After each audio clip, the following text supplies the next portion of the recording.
Alors, dans cette vidéo, on va parler du Paris Saint-Germain, le PSG voilà, Paris qui s'est imposé lors de la quatrième journée de Ligue 1 face au Racing Club de Lens, victoire 2-0 au Parc des Princes. Voilà, journée spéciale aussi pour les Parisiens parce que c'était les adieux de Presnel Kimpembe. Kimpembe qui, comme je l'ai dit dans un de mes posts, il est arrivé comme un titi, il repart comme une légende. Voilà, c'est plus de 20 ans au Paris Saint-Germain. Il est arrivé tout petit, tout gamin. Il a tout remporté, notamment le Graal, voilà, la Ligue des Champions, la Coupe aux grandes oreilles. Euh, voilà, soirée qui a bien commencé, un après-midi, autant pour moi, qui a très bien débuté avec l'ouverture du score de Barcola sur un magnifique bijou en première mi-temps. Normalement, en tant que supporter parisien, on devrait être content, voilà, de la victoire et tout. Il y a la Ligue des Champions qui revient mercredi, le premier match est contre l'Atalanta.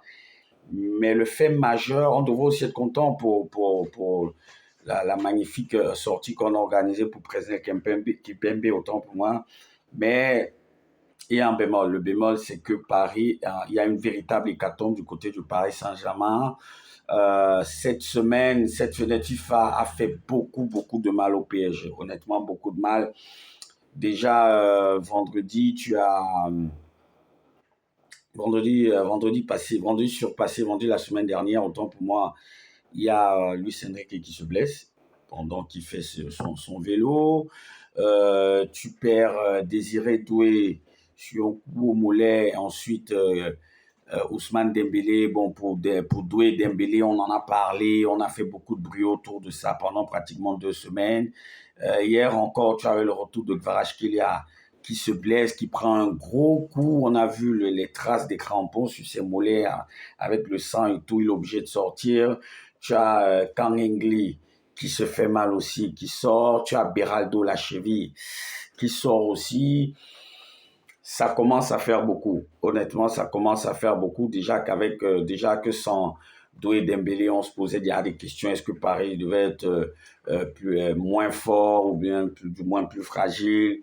Là encore, avec ces blessures-là, ça vient rajouter encore du monde à l'infirmerie. Ça fait beaucoup. Honnêtement, ça fait beaucoup. Euh, et ça remet sur la table la question sur la gestion du mercato du Paris Saint-Germain. Il faut dire que sur ce mercato, Paris a recruté 2 gardiens, Lucas Chevalier pour remplacer Didio Donnarumma qui est parti du côté de Manchester City et un autre gardien qui est venu pour remplacer Arnaud Tenas qui est parti du côté de Villarreal et ensuite Zabarni, un défenseur central. À part ça, le Paris Saint-Germain n'a recruté aucun joueur. Et beaucoup de gens se posaient la question, mais comment est-ce que c'est possible avec encore une saison longue qui se profile à l'horizon et tout? Et moi, je faisais partie de ceux qui disaient, oui, c'est bien beau dire qu'il faut prendre un joueur. Mais si tu prends un joueur, est-ce que tu prends un top joueur ou tu prends un joueur qui va venir en se disant, je viens pour être remplaçant? Parce que le 11 du PSG, il est connu. Il est connu. Il sera difficilement... voilà, ça ne va pas bouger. On connaît Luis Enrique, on sait comment il est, quel a ses idées fixes. Tu connais déjà le 11 entrant, Dembélé, Kvara, Doué. Au milieu de terrain, tu as les 3, derrière, tu as les 4. Marquinhos, tu sens que ça commence à tirer un peu sur la corde. On a pris Zabarni. Donnarumma, il ne donne pas satisfaction à Luis Enrique. Il a pris Lucas Chevalier.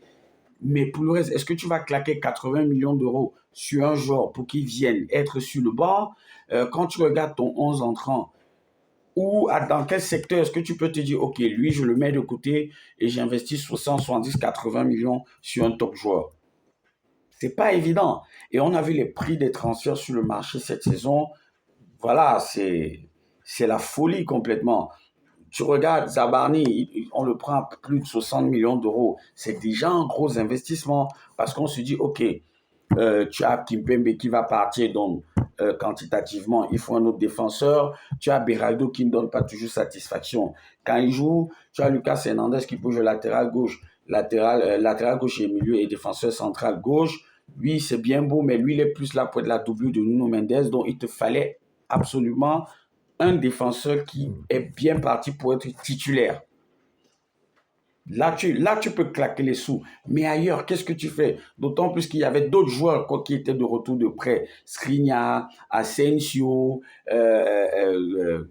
Nordin Mukiele, qui d'autre encore? Tous ces joueurs-là, il fallait d'abord les laisser partir. Les Kolo Muani, il fallait d'abord les laisser partir et voir maintenant comment tu fais. Est-ce que tu les gardes? Si tu les gardes par rapport à l'ambiance dans le groupe, ça se passe comment? On a préféré les laisser partir. Mais là, avec ces blessures-ci, tu peux te dire, Paris aurait dû recruter justement des joueurs qui vont arriver à accepter être sur le banc. Sauf que des joueurs qui vont être sur le banc, il y en a. Je regarde le match qui se profile contre l'Atalanta.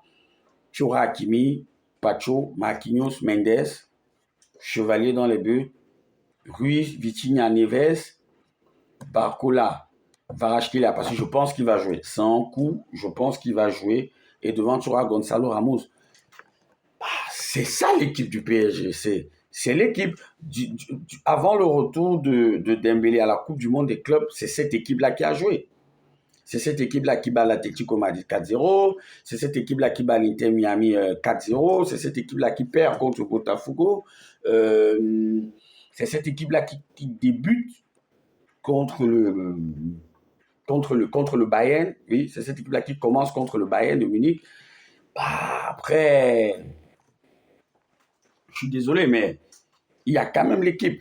Mais ces blessures sont alarmantes. Il fallait s'y attendre parce que compte tenu de la longue saison du PSG, avec cette Coupe du Monde des clubs qui est venue rallonger la saison et tous les joueurs ils n'ont pas eu d'entraînement, il fallait s'y attendre. Et je pense que cette saison, jusqu'au mois de janvier, Luis Enrique va beaucoup faire tourner. Du coup, tout le monde aura du temps de jeu. Les joueurs seront tous concernés, tous, parce qu'à tout moment, parce je parlais des camps on a des joueurs du centre de formation. On a Sei Mayulu, par exemple, pour le match de mercredi, à part le 11 entrant que j'ai cité là. Tu auras Mayulu sur le banc, tu auras Zaï Emery sur le banc, tu auras Hernandez sur le banc, tu auras Zabarni sur le banc, tu auras qui d'autre voilà, tu auras ces joueurs-là qui seront sur le banc de touche, qui peuvent apporter aussi une plus-value. C'est vrai, c'est l'Atalanta, hein, c'est pas un foudre de guerre, donc c'est gérable. D'ici au match du 1er octobre contre le Barça, on a de quoi voir venir. Et il faut rappeler que dimanche, c'est-à-dire après l'Atalanta, dimanche,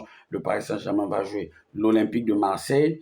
On sait ce que ça représente pour le football français, pour les joueurs et tout. Donc, je pense qu'on a encore de la marge et qu'il serait plus que temps que la saignée s'arrête. Parce que sinon, ça va devenir problématique. On va pas se mentir, sinon ça va devenir problématique. Mais c'est pas la joie. Honnêtement, du côté des Parisiens, c'est pas la joie parce que si à chaque rencontre, tu te retrouves entre un joueur, deux joueurs, là, rien que sur le match contre Lens, Paris perd 3 joueurs. Du coup, la victoire 2-0 avec le doublé de Barcola, ça passe au second plan. Les adieux de Kimpembe, ça passe au second plan. Tout le monde va juste parler des blessés du côté du Paris Saint-Germain, de l'impact que ça aura sur les performances d'abord et tout. Et moi, il y a un truc qui m'a amusé, c'est la lettre que le président du PSG adresse au staff médical de la ROA, à la sélection espagnole, où il dit vraiment merci de votre professionnalisme, vous avez bien pris soin de Fabian Ruiz et tout, il est revenu en forme, il n'y a pas eu de bobo. Ça dit Nasser félicite le staff médical de la ROA, alors qu'au même moment, Hansi Flick est vert de colère contre la sélection espagnole parce qu'il dit vous m'avez pété Lamine Yamal, vous l'avez fait jouer sous Antalya, il est revenu blessé, il ne peut pas jouer le match contre Valence. Heureusement que Barcelone gagne 6-0. Est-ce qu'il sera de retour pour le match de Champions League mardi? On ne sait pas encore. Donc voilà, pendant qu'au PSG, on est en train d'allumer le staff médical de l'équipe de France, au même PSG, on félicite le staff médical de la ROA pendant que l'entraîneur de Barça, lui, il allume le staff médical de la ROA. Il faut véritablement qu'on se penche sur le rythme infernal qu'on impose aux joueurs. C'est plus possible.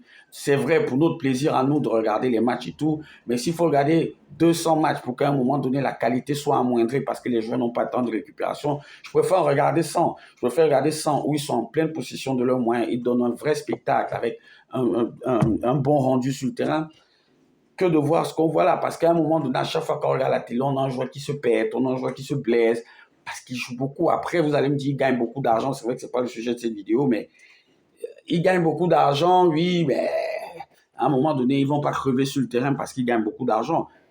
On va pas aussi se mentir. Donc voilà, victoire pour le PSG, victoire amère. C'est une victoire, mais c'est une victoire terriblement amère pour le Paris Saint-Germain. Et on espère que d'ici à ce que les recrues, les blessés reviennent, Paris n'aura pas d'accro. Mais en même temps aussi, c'est le moment de voir ce que les clubs français ont dans le ventre. On a l'habitude de dire, oui, Paris, ils ont la grosse armada et tout. Il y a des blessés majeurs. Paris ne tourne pas encore à 100% à plein régime. C'est le moment justement pour les clubs de Ligue 1 de prendre des points face au Paris Saint-Germain. Parce que si jusque-là, même au cloche-pied, Paris arrive à gagner tous ces matchs-là, ça veut dire qu'il faudra qu'on se repenche sur le niveau réel du championnat de France.